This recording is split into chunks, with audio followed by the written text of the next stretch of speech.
Mantener control médico y analítico regular, que tiene que incluir pruebas inmunológicas si es posible, evitar caer en remedios milagrosos que en mi experiencia pues suman al paciente la desesperación, escuchar al propio cuerpo sin tampoco escucharse demasiado. ¿Entienden ustedes lo que quiero decir? Es decir, respetar los tiempos, cuándo puedo hacer, cuándo no, mantenerse actualizado de una forma realista y clínica y confirmar el diagnóstico, a ser posible con una segunda o tercera opinión experta, cosa muy difícil. Tratamiento. Déjenme que las ponga todas y así puedo ir más rápido.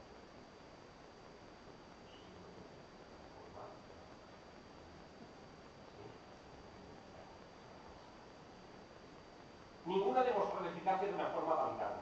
Utilizamos, en casos de alteración del cortisol, glutatión. El glutatión no se puede utilizar, utilizamos la N-acetilcisteína y la L-norte. La isoprinosina, que es un antiviral que ha demostrado eficacia en algunos perfiles de baja carga viral de virus de herpes, y muchos de ellos parecían implicados en estas patologías con un nivel de evidencia bajo, pues a veces se puede utilizar, pues sobre todo en las fases de invierno, cuando el paciente se encuentra peor. Recordar que existen reguladores de la respuesta inmune, como la vitamina D, evitar tratamientos hormonales, evitar la actividad inflamatoria. A veces hay que decirle al paciente que utilice antiinflamatorios cuando no quiere, porque la actividad antiinflamatoria puede perjudicarle en el largo plazo, ¿no? Incluso a nivel neurocognitivo. Pautar antioxidantes regularmente, estricto control del estrés y de la ansiedad, porque puede favorecer el fenómeno o no, incluso de activación viral. No caer en la tentación de recomendar estimulantes. Estoy hablando de los que tengan un síndrome de fatiga crónica de verdad, ¿no? En otros síndromes de fatiga crónica debido a patología psicógena, total, ahí ya la cosa es distinta. Pero los estimulantes centrales, como el paciente va a estar después peor a las 24 horas del esfuerzo, le va a empeorar, ¿no? Tratamiento sintomático y biológico, intentar definir el subgrupo del enfermo, dar una información veraz, recordar el gran impacto en las actividades de la vida diaria, dar un soporte psicológico que no es la solución en absoluto, no debe pretenderse, y replantearse mucho el papel del ejercicio, cosa que los que trabajamos en fatiga pues tenemos ya bastante claro, pero algunos no. Entonces no empecinarse. Y hay dos conceptos que yo dejo para los compañeros para que los busquen en internet, que es el reposo agresivo, es decir, reposar, descansar, incluso más allá de lo que parece que el cuerpo pediría, y la ventana operativa, en qué franja horaria el paciente se encuentra mejor para poder realizar actividades. Estas recomendaciones pueden parecer alarmistas, pero bien, son las que están saliendo del grupo promotor, investigador y publicador del estudio. Es un grupo que merece mucho respeto, y nos están diciendo pues, que no hay que donar sangre, tejidos ni espermas, que hay que restringir vacunaciones, vigilar las mascotas.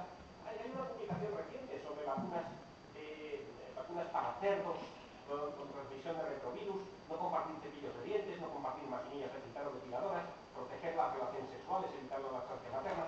Yo les diría que tenemos que reevaluar estas recomendaciones según el avance de los niveles de evidencia, pero que nuestra impresión clínica, si me permiten que sea muy claro, es que con mucha probabilidad tenemos un subgrupo de pacientes de características postvirales en los cuales, no se olviden ustedes, por ejemplo, que en las actimetrías, cuando hacemos estudios de la actividad, muchas veces las parejas también salen afectadas.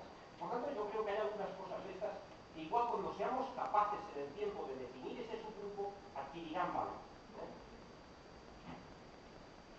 Bueno, tal vez ahora o dentro de un tiempo pues tengamos explicación a cosas que no nos explicábamos. Yo no sé si ustedes, si con esta ampliación de la diapositiva son capaces de ver esto, pero bueno, sepan ustedes que hace un tiempo se publicó un trabajo interesante solo sobre 3 pacientes, sobre rituximab, que es un fármaco bien conocido de los reumatólogos, que es un anti-CD20, que es una línea de linfocitos, donde se hizo precisamente en pacientes con síndrome de fatiga crónica bastante bien diagnosticados, y se vio que estos pacientes mejoraban de una forma significativa. Esta es la aplicación, estos son los 3 pacientes, esta es la aplicación del rituximab, de una perfusión de 500 miligramos por metro cuadrado de superficie corporal, que se repetía a las 2 semanas, que es la pauta habitual, y luego se añadía metotrexato. Bueno, la progresión clínica de estos pacientes fue positiva en los 3 casos, y no sabíamos por qué.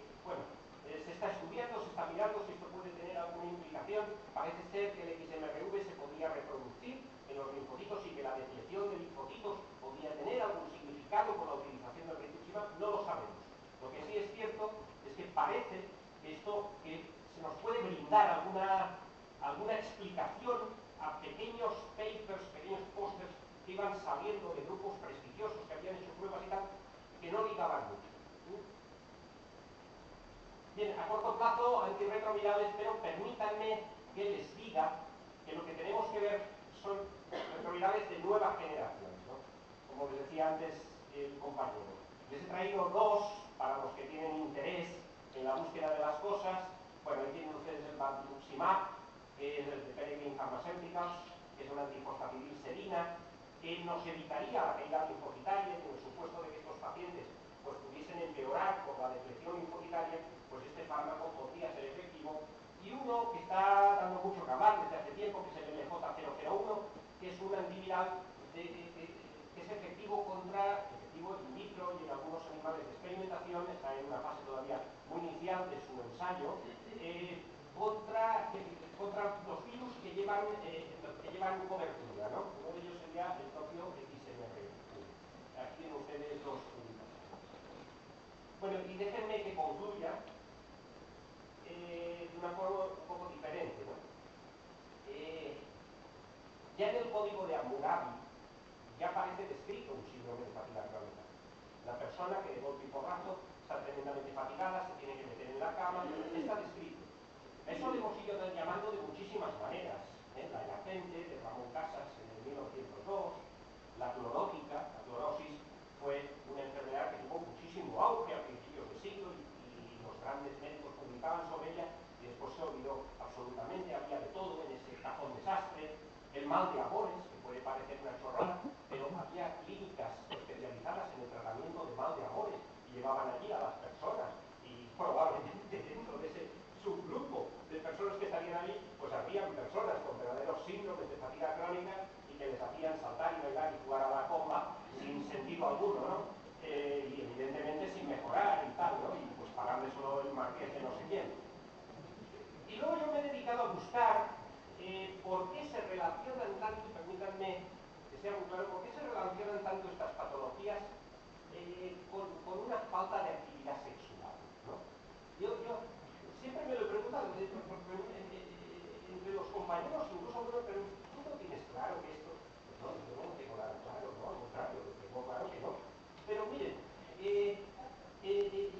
sí, a principios del siglo, me refiero al siglo XX, sobre el año 1902 también, pues hubo un médico, y yo he visto las historias clínicas, que empezó a tratar a sus pacientes con fatiga y con dolor generalizado, pues con lo que llamaba la estimulación del clítoris. Había este aparato que se llamaba de Chattanooga Vibrator, ponían aquí a la señora, bajaba esta pera, la que no podía, no lo digo de coña, no lo digo de coña, la que no podía pagar le daban chorros de agua, y, perdonen, pero es que me parece interesante el saber el porqué de las cosas. Y entonces, bueno, pues ahí pues cogían y ponían a las que tenían neurastenia, no imaginaron, algunas saldrían encantadas, otras evidentemente no, bueno, había de todo, tal. Bueno, pero es que hubo un tío listo que empezó a vender esto, los vibradores, lo empezó a vender a través del catálogo de Sears. Sears es un gran almacén en Estados Unidos, en España estuvo presente hace bastantes años y se dedicó a la venta por correo en Estados Unidos durante mucho tiempo. Y yo no sé si ustedes lo verán, pero vendía los vibradores para el dolor y la fatiga de la mujer. Y esto fue así hasta el año 1945, no hace tanto, ha salido en muchos manuales y en muchos tratados médicos, porque se pensaba que eso era útil y por eso tal. Yo creo que por eso, pues la ciencia, como mínimo los pacientes, y aquí estamos médicos y enfermos, debemos una disculpa y debemos ser abiertos de mente y pensar que las cosas pueden cambiar. Como pensamos que las cosas pueden cambiar, pues les digo aquí esta frase, que la ciencia se compone de errores que a su vez son los pasos hacia la verdad. Muchas gracias.